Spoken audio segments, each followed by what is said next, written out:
السلام علیکم ورحمۃ اللہ وبرکاتہ۔ الحمدللہ رب العالمین والصلاۃ والسلام علی اشرف الانبیاء والمرسلین، اما بعد۔ آج کے درس میں حدیث نمبر 90 کا ترجمہ اور مفہوم بیان کیا جا رہا ہے۔ اس حدیث کو حضرت عدی بن حاتم رضی اللہ تعالیٰ عنہ روایت کرنے والے ہیں۔ یہ بخاری شریف کی روایت ہے۔ نبی کریم صلی اللہ علیہ وسلم نے فرمایا، اتقوا النار ولو بشق تمرۃ،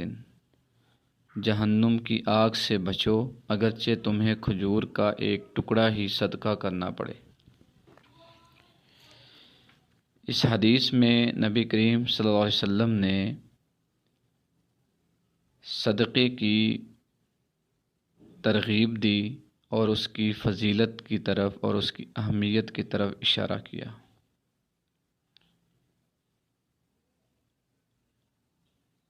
یہ بخاری شریف میں ایک اور طریقے سے حضرت عدی بن حاتم سے ہی یہ روایت ہے کہ نبی کریم صلی اللہ علیہ وسلم نے فرمایا، تم میں سے کوئی شخص ایسا نہ ہوگا جس سے اس کا پروردگار ہم کلام نہ ہو، یعنی قیامت کے دن اللہ تعالیٰ ہر بندے سے ہم کلام ہوگا اور اس کے اور پروردگار کے درمیان کوئی ترجمان بھی نہیں ہوگا۔ جب بندہ اپنی دائیں جانب دیکھے گا تو اس کو وہی کچھ نظر آئے گا جو اس نے اعمال کر کے آگے بھیجے ہیں، اور جب بائیں جانب دیکھے گا تو تب بھی اس کو وہی نظر آئے گا جو اس نے اعمال کر کے بھیجے ہیں۔ اور جب وہ اپنے سامنے دیکھے گا تو سامنے اس کو آگ نظر آئے گی، یعنی جہنم نظر آئے گی۔ تو پھر نبی کریم صلی اللہ علیہ وسلم نے فرمایا کہ تم آگ سے بچو اگرچہ تمہیں کھجور کا ایک ٹکڑا ہی صدقہ کرنا پڑے، یا آگ سے بچو اچھی بات کہہ کر، یعنی کسی کو کوئی اچھی بات بتاتے ہو، اچھی بات کرتے ہو تو یہ بھی ایک صدقہ ہی ہے۔ اس کے ذریعے مطلب کہ چھوٹی سے چھوٹی چیز کو صدقہ کرنے کو حقیر نہ سمجھو۔ اگر اللہ تعالیٰ توفیق دیتے ہیں کہ کسی ہلکی کی چیز کو بھی صدقہ کرنے کی، تو اس کو حقیر سمجھ کر چھوڑنا نہیں چاہیے۔ اس حدیث میں پچھلی حدیث ایک ہم نے پڑھی تھی، الید العلیٰ خیر من الید السفلیٰ، کہ اوپر والا ہاتھ یعنی دینے والا ہاتھ جو ہے نیچے والے ہاتھ سے، یعنی مانگنے والے لینے والے سے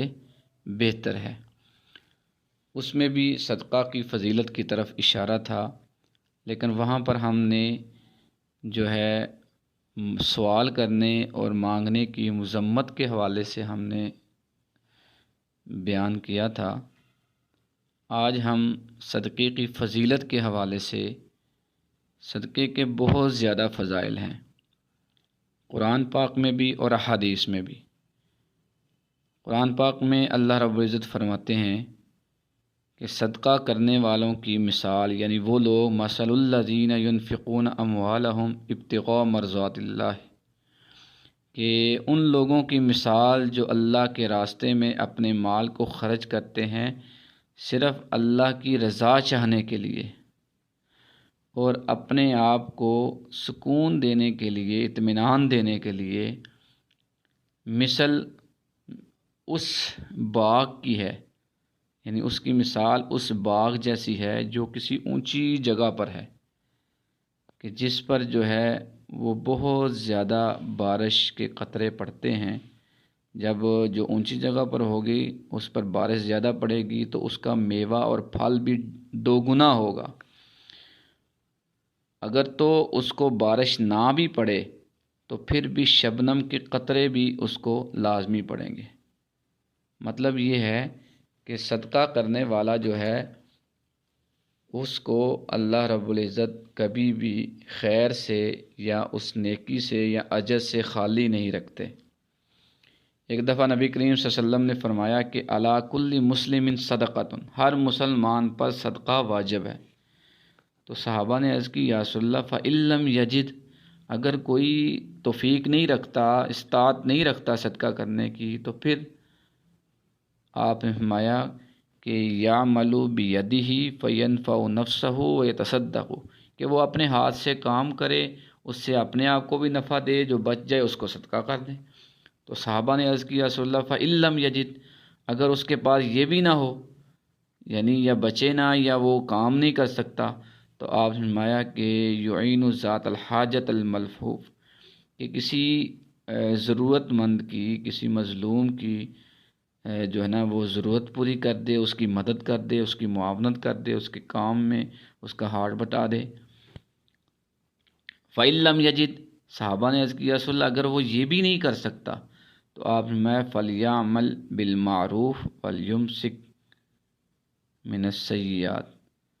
کہ وہ نیکی کے کام کرے اور برائی سے رکتا رہے۔ فإنہا لہ صدقۃ، یہ بھی صدقہ ہے، یعنی نیکی کا حکم دینا، نیکی کا کام کرنا خود، اور گناہوں سے رکتے رہنا، یہ بھی صدقہ ہے۔ صحابہ اکرام رضی اللہ تعالیٰ عنہم کو نبی پاک صلی اللہ علیہ وسلم اور اللہ رب العزت نے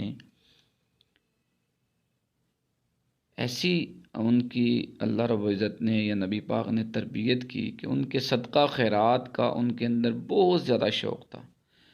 وہ خود مزدوری کرتے، بازار میں قلی بنتے، کھیت کھلیانوں میں کام کرتے، پھر جو کچھ حاصل ہوتا اس میں غربا اور مساکین کی مدد کرتے، مسلمانوں کی ضرورتیں پوری کرتے۔ اہل اسلام میں اللہ رب العزت نے یہ جذبہ اس چیز کا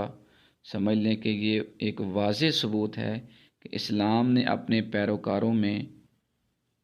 بنی نوع انسان کے لیے ہمدردی اور سلوک کا جو جذبہ ہے وہ کوٹ کوٹ کر بھر دیا ہے۔ اس لیے ہم دیکھتے ہیں کہ مسلمان جتنے بھی گناہ گار ہیں یا بے عمل ہیں، لیکن جب امداد کی ضرورت پڑتی ہے اپنے دوسرے مسلمان بھائیوں کو، ہم دیکھتے ہیں کہ کرونا کے دنوں میں یہ ابھی جو ہے وہ ملک میں جو سیلاب آیا، سیلاب زدگان کی مدد میں مسلمان جو ہے صدقہ خیرات جو ہے اللہ رب العزت نے یہ جذبہ ہر ایک میں بہت زیادہ رکھا ہوا ہے، وہ بڑھ چڑھ کر جو ہے نا وہ حصہ لیتے ہیں اور اپنے مسلمان بھائیوں کی اور ان کی مدد کرتے ہیں، ان کی ضرورت پوری کرتے ہیں۔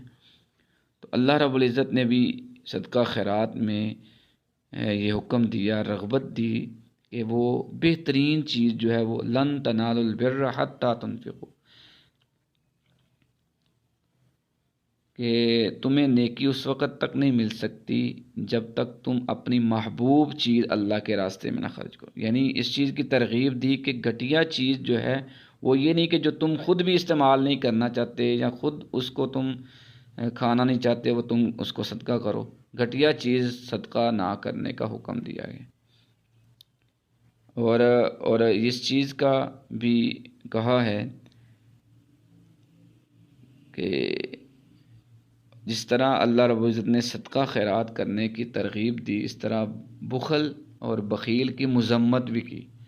حدیث پاک میں آتا ہے السخی قریب من اللہ قریب من الجنت قریب من الناس بعید من النار، کہ سخی جو ہے وہ اللہ کے قریب ہوتا ہے، جنت کے بھی قریب ہوتا ہے، لوگوں کے قریب بھی ہوتا ہے، اور جہنم سے دور ہوتا ہے۔ والبخیل بعید من اللہ بعید من الجنت بعید من الناس قریب من النار، کہ جو بخیل ہوتا ہے وہ اللہ سے بھی دور ہوتا ہے، جنت سے بھی دور ہوتا ہے، لوگوں سے بھی دور ہوتا ہے، اور جہنم کے قریب ہوتا ہے۔ تو اس لیے اس حدیث میں، آج کی اس حدیث میں ہمارے لیے یہ سبق ہے کہ ہمیں چھوٹی سی چھوٹی چیز کو صدقہ کرنے کے لیے حقیر نہیں سمجھنا چاہیے۔ جب غزوہ تبوک میں نبی کریم صلی اللہ علیہ وسلم نے چندے کا اعلان کیا تو تمام صحابہ کرام نے اپنے استطاعت کے مطابق جو ہے وہ مال جمع کرانے کی کوشش کی۔ حضرت عمر رضی اللہ تعالیٰ عنہ نے اپنے گھر کا آدھا سامان جو ہے وہ جہاد کے لیے صدقہ کر دیا، نبی کی خدمت میں، نبی پاک صلی اللہ علیہ وسلم کی خدمت میں لے کر آ گئے، اور حضرت ابوبکر صدیق رضی اللہ تعالیٰ عنہ گھر کا سارا سامان جو ہے وہ نبی پاک صلی اللہ علیہ وسلم کی خدمت میں لے گئے۔ اس طرح تمام صحابہ کرام نے بڑھ چڑھ کر حصہ لیا۔ تو ایک صحابی، ان کے پاس کچھ نہیں تھا، انہوں نے سارا دن ایک یہودی کے پاس جو ہے نا وہ کام کیا۔ کام کرنے کے بعد کچھ وہ معاوضے میں رات کو ان کو کچھ کھجوریں ملیں، وہ نبی کریم صلی اللہ علیہ وسلم کی خدمت میں کچھ کھجوریں جو ہیں وہ خود کھائیں، گھر والوں کو کھلائیں، کچھ کھجوریں جو بچ گئیں وہ نبی کریم صلی اللہ علیہ وسلم کی خدمت میں لا کر پیش کی کہ یا رسول اللہ میرے پاس اتنی ہی استطاعت تھی، میں یہ کھجوریں صدقہ کرنا چاہتا ہوں۔ تو آپ صلی اللہ علیہ وسلم نے ان کھجوروں کو پورے ڈھیر جتنا بھی تھا وہ صدقے کا، وہ جو مال جمع چندے کا جمع ہوا تھا جہاد کے لیے، آپ نے اس پورے ڈھیر کے اوپر ان کھجوروں کو رکھ دیا کہ بھئی آپ صلی اللہ علیہ وسلم آیا کہ اللہ کے ہاں جو ہے اللہ تعالیٰ تو مال کو صورتوں کو نہیں دیکھتے، اللہ تو جذبے کو نیت کو دیکھتے ہیں۔ ان کا جذبہ اور نیت یہ تھا کہ میں بھی کسی طریقے سے مدد کر سکوں، مالی طور پر میں بھی اس خیرات والے صدقے والے اور اچھے عمل میں شریک ہو سکوں۔ تو اللہ تعالیٰ ہمیں اللہ سے دعا ہے کہ اللہ تعالیٰ ہمیں صدقہ خیرات کرنے کی، اپنی استطاعت کے مطابق خیرات اور صدقہ کرنے کی اور لوگوں کی مدد کرنے اور اچھے کام کرنے کی توفیق عطا فرمائے۔ السلام علیکم ورحمۃ اللہ وبرکاتہ۔